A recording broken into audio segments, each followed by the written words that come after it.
remember, you don't have to be great to start, but you have to start to be great.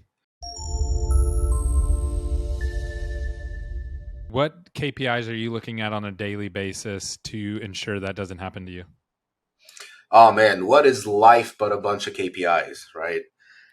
You've asked the KPI guy. I love KPIs. I have so many presentations about KPIs out there. Basically, there's three major components. There's the strategic KPIs, there's the operational KPIs, and there's the financial KPIs, which is the pillars of a healthy business. Strategically speaking, where are you going? What's your target markets? What your patient care milestones?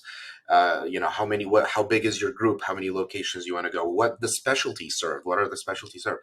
How many team members hired? Your target revenue, your EBITDA, your dividends, your equity, your net worth. All these are strategic KPIs.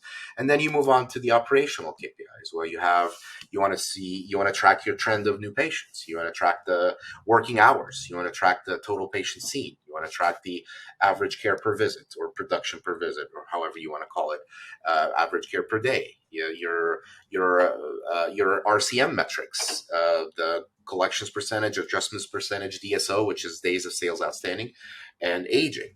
Your care by specialty, care by hour, which is production by specialty. So these are all like amazing KPIs. But what, in your experience, do most people just have access to these right away, or are these kind of hard to pull for some dentists? They are definitely hard to pull, especially in our industry. We are plagued with poor practice management softwares because they evolved to just patchwork for years and years. So they're not geared to actually give you a lot of this data. You can start small. Remember, you don't have to be great to start, but you have to start to be great. You don't have to have all the bells and whistles and all fancy tools and all.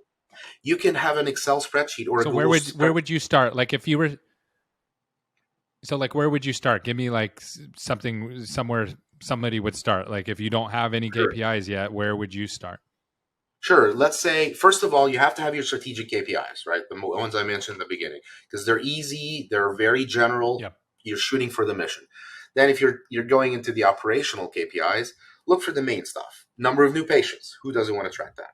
Your production collections, your RCM metrics. RCM is one of the core functions of the business. If you're producing and not collecting, that's a big problem. Production is monopoly money, right? Unless it hits the bank, it never hit anything. So your RCM metrics, which I mentioned earlier, collections percentage, adjustments percentage, aging, and so forth, and days of sales outstanding. Look for your reputation metrics, positive and negative reviews. Watch those like a hawk, because that's your reputation. That's how people think of you. You think you're the best in the world. You think you're God, but it's what the patient perceives what really matters. So your net promoter score, easy to get, one question. Your reputation, positive, negative reviews, easy to get. Number of new patient trends will show you. Remember, trend is your friend. It will show you analysis of month over month, year over year, and so forth. And of course, your financial metrics. Don't forget about spending. If you're not watching what you're spending, like your supplies percentage, your payroll percentage, your doctor payroll percentage, your facilities, and so forth. Your EBITDA, of course. At the end of the day, that's a number you really want to watch.